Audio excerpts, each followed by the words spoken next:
Aulnay Podcast, des événements au cœur de la ville.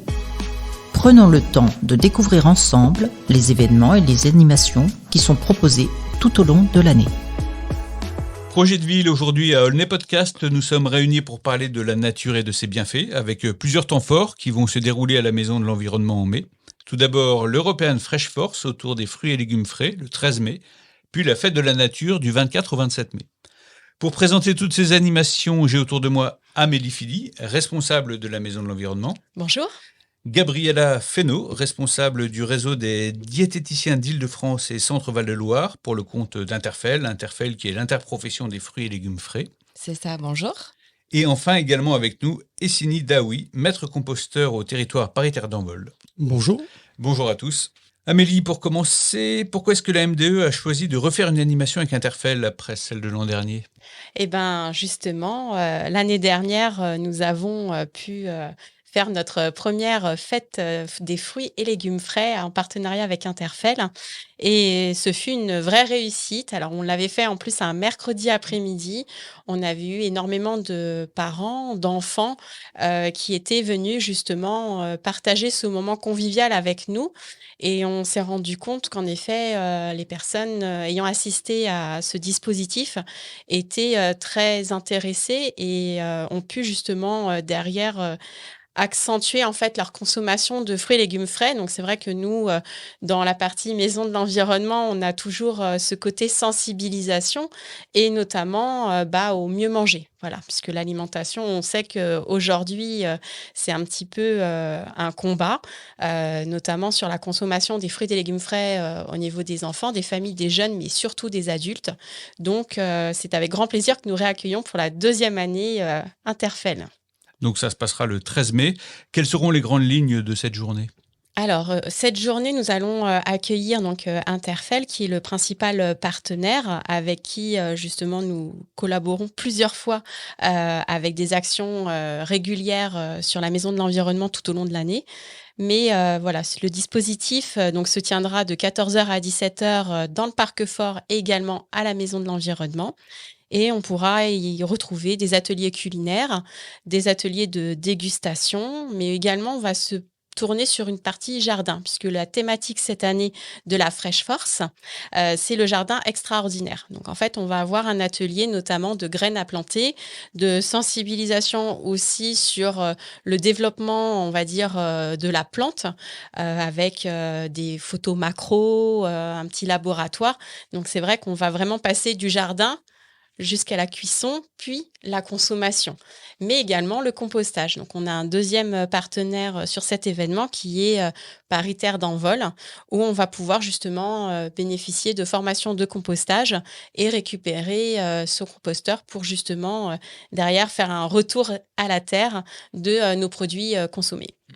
Oui, et il faut rappeler que cet événement est gratuit et ouvert à tous. Exactement, cet événement est ouvert, gratuit à tous et c'est vrai qu'on vous attend très nombreux pour participer. On aura également des jeux. Alors c'est vrai que on a les ateliers, on va dire, culinaires qui vont être plus à partir de 6 ans parce qu'on a quand même de la manipulation en termes de préparation de ce qu'on va déguster. Maintenant, on a également les activités de graines à planter qui va s'adapter aux tout petits, accompagnés de leurs parents, de même que de la création de tote bags, par exemple. Donc, c'est vrai qu'on est vraiment ouvert à tous et même les plus petits pourront y participer. D'accord. Donc, on parlait du partenariat avec Interfel, qui est l'interprofession des fruits et légumes frais. Gabriella, comment est-ce que vous définiriez plus précisément Interfel ? Alors, Interfel, donc, c'est l'interprofession des fruits et légumes frais. Et l'idée d'Interfel, c'est de représenter en fait 15 métiers de la filière fruits et légumes. Donc, on représente aussi bien les producteurs de fruits et légumes que la distribution, la restauration hors domicile, les grossistes. Enfin voilà, on représente toute la filière qui est une filière assez longue notamment. Oui, qui comporte beaucoup d'acteurs, donc, des professionnels, des diététiciens aussi. Oui, alors au sein d'Interfel, il y a effectivement un réseau de diététiciens. Donc, on est une petite vingtaine de diététiciens salariés sur le territoire national et on travaille également avec des diététiciens prestataires formés à nos actions pour pouvoir prendre le relais ou nous accompagner sur nos actions terrain. Et cet événement de l'European Fresh Force, donc il a lieu à travers toute la France jusqu'au 10 juin, donc ça sera sur Aulnay, mais également ailleurs en France. Exactement. Comment est-ce que vous le qualifieriez, ce programme? Quels sont ses objectifs pédagogiques? Alors, donc là, on est sur un programme européen, donc porté par Interfel, cofinancé par l'Europe, qui s'adresse aux enfants de 6 à 10 ans. C'est vraiment le cœur de cible, et aux parents. Et donc là, l'idée, c'est vraiment de sensibiliser, faire découvrir, redécouvrir les fruits et légumes pour encourager à leur consommation finalement. Et pourquoi est-ce que c'est si important d'insister sur la consommation de fruits et légumes? Pourquoi ça va être important pour pouvoir prendre des habitudes alimentaires dès l'enfance, pouvoir les découvrir, les redécouvrir et puis les avoir au cœur de son alimentation. On sait que les Français sont sous-consommateurs de fruits et légumes, donc ça va être important d'en consommer. Au niveau de la santé, il y a des bénéfices à en attendre, j'imagine? Oui, dans nos fruits et nos légumes, on va retrouver notamment de l'eau. C'est des produits qui sont effectivement riches en eau, en vitamines, en minéraux, également en fibres. Et au niveau des vitamines, on va notamment retrouver la vitamine C qu'on ne retrouve pas dans les autres groupes alimentaires. Donc vraiment indispensable d'en consommer. Et on entend dire qu'il faut manger 5 fruits et légumes par jour. Ça vous confirmez ou on peut aller au-delà? Oui. Alors nous, on va parler de 5 portions de fruits et ou légumes par jour. Donc petite nuance. Une portion, pour avoir une idée, on peut prendre son poids comme repère.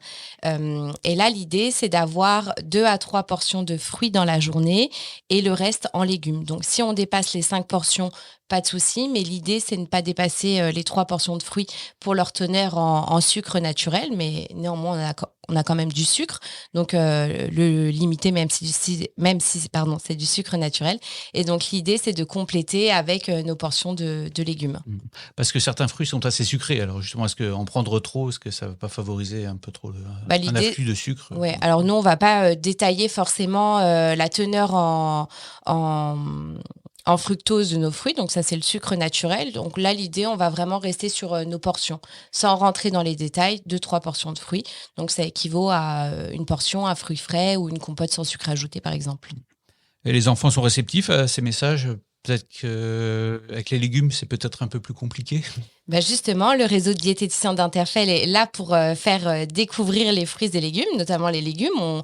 On sait que les enfants peuvent avoir plus de mal à les introduire dans leur alimentation. Donc là, l'idée, c'est de les faire découvrir à travers justement des activités ludiques, notamment le sensoriel, puis la dégustation. Donc vraiment, le message mis en avant, c'est le côté plaisir des fruits et légumes. Et en second lieu, le discours santé qu'un enfant va pas forcément comprendre et retenir. Donc là, vraiment, lui faire découvrir le fruit et légumes par le jeu et par le goût. Vous allez leur parler de la saisonnalité des fruits et légumes aussi? Oui, c'est quelque chose effectivement qu'on va aborder. Là, l'idée, c'est bien sûr de partir sur des fruits et légumes de saison. Et après, si on veut aller plus loin, on peut parler aussi des fruits exotiques, par exemple. Mais en tout cas, là, l'idée sur notre journée du 13 mai, c'est vraiment mettre en avant les fruits et légumes de saison, complètement. Et ils pourront les goûter? Bien sûr, c'est le but. Alors, il y a une autre activité qui est susceptible d'intéresser les enfants, c'est celle du compostage, puisque on aura aussi la présence d'Essini Daoui, le maître composteur de Paris-Terre d'Envol. Tout à fait. En quoi consiste votre métier au quotidien, tout d'abord? Alors, au quotidien, c'est vraiment de revaloriser tout ce qui est, en fin de compte, les déchets, ce qu'on appelle, nous, les déchets de cuisine. Donc, c'est vraiment pour un retour à la source. On essaie vraiment que tous les produits... D'ailleurs, je serai dans la continuité des ateliers, c'est-à-dire que les épluchures, on va faire prendre conscience aux gens que ces épluchures-là, même si on les revalorise, ça permet vraiment d'éviter déjà, premièrement, d'acheter des produits pour nourrir la terre, alors que déjà, les épluchures contiennent beaucoup de choses pour nourrir la terre. Donc, ça va vraiment permettre de sensibiliser un maximum d'habitants. Par ailleurs, je tiendrai à signaler que il n'y a pas que les gens qui sont en pavillon. Même les personnes qui sont en appartement peuvent faire du compostage. Dans ce cas-là, ça s'appellera plutôt du lombricompostage. Et ça permettra aussi de diminuer le volume des poubelles qui vont être incinérées. Et donc, ça permettra d'avoir moins de pollution. Et d'ailleurs, par rapport à ça, ce qu'il faut savoir, c'est que le compostage a plusieurs liens dans lesquels on va venir parler du Oya, on va venir parler du Keol Garden, d'ailleurs qu'il y en a un déjà à la Maison de l'Environnement. Donc tout ça rentre vraiment dans la philosophie du compostage. Quelqu'un qui voudrait faire du compost à Aulnay, comment est-ce qu'il peut s'y prendre? À qui il doit s'adresser? Alors justement, comme Amélie a précisé, il y aura une distribution les 2 jours, le 13 et le 27 mai. Donc je vais créer un lien d'inscription où les gens pourront s'inscrire directement dessus, choisir le type de composteur qu'ils veulent, soit pour la maison, soit pour l'appartement. Et dans ce cas-là, ça permettra aussi de savoir l'espace qu'il faut pour pouvoir déposer les composteurs ou les lombricomposteurs. Et ça permettra aussi aux gens de prendre conscience que même si c'est gratuit, il faut quand même être volontaire pour pouvoir venir le récupérer et suivre le reste de la formation. Que devient le compost? Que font les gens? Où est-ce qu'il part après? Alors le compost, il y a différentes manières de pouvoir le gérer et en même temps l'utiliser. C'est-à-dire qu'on peut l'utiliser d'ailleurs pour petit renseignement, pour information plutôt, le compost, même s'il est solide, on peut l'utiliser liquide. C'est-à-dire qu'on a juste besoin de le mettre dans un arrosoir, de mettre de l'eau, de mélanger, laisser agir. Et là, on peut arroser aussi bien les plantes d'intérieur que d'extérieur. Mais sinon, après, on peut amender les sols avec, en hiver, pour pouvoir protéger son potager de manière à ce qu'au printemps, on n'ait pas besoin de retourner la terre, qui est devenue une pratique assez courante, mais qui est interdite. Parce que plus on retourne la terre, plus on la fragilise. Et après, sinon, on peut l'utiliser au printemps pour pouvoir justement faire ces plantations par la suite qui va permettre d'avoir vraiment un produit naturel. Et l'avantage du compost, c'est qu'on sait ce qu'on a mis dedans. Donc, on sait ce qu'on mangera par la suite quand on fera des plantations. Est-ce qu'on peut dire que c'est un super engrais, le compost? C'est un super engrais. Alors, d'ailleurs, j'utilise pas le terme engrais. Je préfère utiliser les termes de fertilisants. Parce que le terme engrais, on a souvent une connotation avec engrais chimique. Donc, je préfère utiliser le terme de fertilisant et qui est vraiment utile pour toutes les plantes. D'ailleurs, ce jour-là, je donnerai aussi des petites astuces pour les gens sur les économies, parce qu'on va parler aussi d'économie circulaire, parce que les gens achètent beaucoup de choses alors qu'ils ont beaucoup de choses chez eux, mais qu'ils n'utilisent pas. Par exemple, je vais prendre le cas de l'eau. Par exemple, l'eau de cuisson, les gens la jettent tout le temps dans l'évier, alors que si on la laisse refroidir, eh ben, on peut arroser ses plantes avec parce que c'est riche en amidon et les plantes adorent l'amidon. Donc, il y aura d'autres astuces dans le même sens. Par exemple, l'eau chaude des pommes de terre, l'utiliser pour, si on a des problèmes de mauvaises herbes, on utilisera l'eau chaude. Au lieu de l'acheter dans l'évier, ça permettra d'avoir un désherbant naturel. Donc, il y aura d'autres astuces, mais je ne vais pas tout dévoiler maintenant parce que sinon, après, les gens ne vont plus venir. On va laisser la surprise, les bons tuyaux dessinés. Donc, c'est pour ça que on a un partenariat, du moins j'ai un partenariat avec la ville d'Aulnay et la Maison de l'Environnement qui est assez particulier parce que ça fait des années qu'on travaille ensemble. Donc, c'est pour ça que je pense qu'il faut venir à ces 2 journées-là parce que je pense qu'il y aura beaucoup de choses et les gens repartiront avec des nouveautés. Dans les 2 cas, vous allez donner des conseils, des astuces. Tout à fait. Aussi bien pour l'installation et aussi je fournis... c'est pour ça que je demande les inscriptions parce qu'après, je leur envoie tout par comment dirais-je, multimédia, toutes les informations, parce que je veux éviter d'imprimer des papiers. Donc, je leur envoie tout en démat, et comme ça permettra vraiment aux gens de pouvoir le garder avec eux. Et si un jour ils ont un doute, ils pourront toujours regarder directement sur l'ordinateur s'ils ont perdu une information ou autre. Et durant le reste de l'année, si on veut un composteur, ça demande à paritaire d'envol? Alors, ce qu'il faut savoir, c'est que je fais régulièrement des formations à la Maison de l'Environnement. Donc, c'est tous les 3e et 4e mercredis de chaque mois. Je fais des formations avec dotation de composteurs. En dehors des événements qu'on fait avec Amélie, les samedis, tout ça. Et là, les gens peuvent s'inscrire. D'ailleurs, par exemple, demain, j'ai déjà 30 personnes qui vont venir. D'accord. La fête de la nature qui se tiendra du 24 au 27 mai donc à la Maison de l'Environnement sera largement orientée vers les enfants et les familles. Amélie, quels seront les temps forts de cette manifestation? Alors là, en effet, on passe à la 2e partie du mois de mai avec un 2e temps fort auquel nous participons. Donc là, la fête de la nature, donc c'est un événement national qui court donc pour la Maison de l'Environnement du 24 au 27 mai. Donc, on va commencer à faire notamment des activités dès le mercredi, puisque la Maison de l'Environnement est ouverte tous les mercredis avec des ateliers pour les enfants et pour les adultes également. Donc, on va pouvoir retrouver des ateliers naturalistes, par exemple l'animation de notre mare pédagogique et la découverte de ces petites bêtes, puisque là, on rentre dans la pleine saison de ce type d'animation. On va pouvoir également retrouver des rencontres autour du livre avec notre partenaire, le réseau des bibliothèques, qui a pour habitude de venir tous les 4e jeudis du mois. Donc là également, des partages de lecture autour de l'environnement. Nous aurons également un atelier couture le 26 mai. Donc là, l'idée, c'est de faire un atelier participatif. Donc d'habitude, on est sur des ateliers couture zéro déchet. Mais pour la fête de la nature, l'idée, c'est de faire un atelier participatif avec de la confection de coussins pour les ateliers jardin et le mobilier de jardin de la Maison de l'Environnement. Voilà, et nous allons avoir donc le samedi, là, un très grand temps fort avec justement de nombreux partenaires comme Paris Terre d'Envol, avec toujours le compostage, mais pas que. Nous allons accueillir le SICTOM qui viendra faire un atelier qui s'appelle Bar à eau pour justement sensibiliser à la consommation de l'eau et ses différentes possibilités.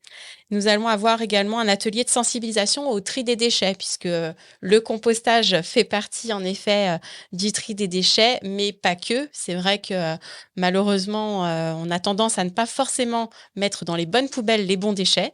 Donc, un petit rappel ne fait pas de mal, avec notamment un petit guide fourni par Paris Terre d'Envol, de manière toujours à avoir ce côté, on va dire, mémo à la maison. On a également ce jour-là la grainothèque, puisque la Maison de l'Environnement a un dispositif de grainothèque. Vous pouvez venir avec vos graines et les échanger en fait avec des graines que nous avons, nous, également à la Maison de l'Environnement. Donc, un petit troc en fait de graines pour justement pouvoir continuer à s'alimenter et à partager en fait la passion du jardin. Et nous allons aussi intégrer à ce dispositif en fait l'ABC biodiversité de la ville. Donc là, on est avec le développement durable. Donc les Aulnaisiens pourront venir participer à la conférence du comptage des oiseaux qui se tiendra le jeudi 25 mai à 16h30 jusqu'à 18h. Pour avoir en fait une initiation au comptage des oiseaux, puisque le week-end de la fête de la nature, nous avons le comptage des oiseaux pour la 2e édition de l'année avec la LPO. Donc, la Ligue de protection des oiseaux. Donc, les Aulnaisiens sont invités en fait à venir à la conférence s'ils le souhaitent, sinon à venir retirer un guide papier et on pourra leur expliquer comment justement catégoriser et répertorier les oiseaux pour pouvoir faire partie justement de cet ABC et également du comptage des oiseaux de la LPO. Donc on est bien toujours sur une action de formation, de sensibilisation à la nature. Toujours. C'est ce que fait la MDE au quotidien, c'est sa mission. C'est ce que fait la Maison de l'Environnement au quotidien. Donc c'est vrai que nous avons beaucoup d'ateliers qui sont faits pendant les vacances scolaires, mais également les mercredis, 2 samedis après-midi par mois, que ce soit à destination d'un public enfant, adulte ou encore d'intervention en milieu scolaire.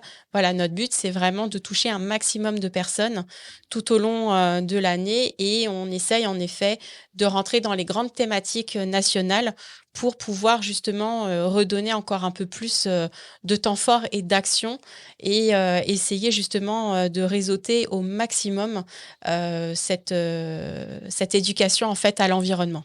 Oui, puis depuis un an, plus d'un an, il y a eu pas mal de nouveautés à la MDE. Oui, c'est ça. Donc en effet, beaucoup plus de partenariats avec Interfel, avec Paris Terre d'Envol aussi, mais bien d'autres partenaires, notamment au niveau de la ville, avec notamment le réseau des bibliothèques qui viennent, que ce soit pour de la lecture de contes pour les tout petits, de rencontres pour les adultes ou d'atelier Brico-Récup. L'atelier Brico-Récup, c'est quelque chose qui fonctionne très bien. C'est le deuxième vendredi du mois. Et là, pour le coup, voilà, à partir d'une palette, on va imaginer, par exemple, un mur végétal. C'était notre dernière création. Et c'est vrai qu'on a affiché réservation complète. Voilà, la majorité de nos événements, dans 90% des cas, sont gratuits. Donc là, la fête de la nature, c'est comme le jardin extraordinaire avec l'European Fresh Force. C'est des événements qui sont 100% gratuits. Donc 100% gratuit, c'est important de le rappeler. Vous avez d'autres projets en vue pour les mois à venir ? Alors, la Maison de l'Environnement, en effet, on a pour habitude justement de se coller aux grands temps forts, notamment européens. Donc oui, pour les futurs projets, nous allons participer au mois de septembre aux semaines européennes de développement durable, ou encore au mois de novembre, nous allons pouvoir participer notamment à la SERD, donc la Semaine européenne de réduction des déchets. Donc ça, c'est la dernière semaine du mois de novembre. Donc ça va être, on va dire, 3 semaines assez intensives au niveau, nous, de nos ateliers. Mais également, nous allons pouvoir participer à différents autres événements et notamment nos lancements d'expositions et notre exposition actuellement où nous allons pouvoir de nouveau accueillir des conférences également. Oui, parce qu'il y a une exposition sur la géothermie. En ce Exactement, c'est vrai que la Maison de l'Environnement, au-delà des ateliers, des sensibilisations auprès des scolaires, nous avons 2 expositions à l'année. Donc actuellement, l'exposition 70 degrés sous terre avec notamment, on va dire, une découverte de la géothermie. Donc la géothermie qui est inscrit dans un futur projet ville sur Val-Francilia qui, à l'horizon 2024-2025, verra le jour. Donc là, pour ceux qui n'ont pas encore vu cette exposition, je vous invite à pousser la porte de la Maison de l'Environnement et découvrir ce monde sympathique qui est la géothermie et justement là aussi une énergie propre, renouvelable qui se trouve sous nos pieds et qu'on n'utilise pas, qu'on ne consomme pas, mais juste les propriétés chauffantes. Et du coup, on est vraiment dans un cercle vertueux de ce côté-là. Ok, donc ça fait pas mal d'actions en cours et à venir.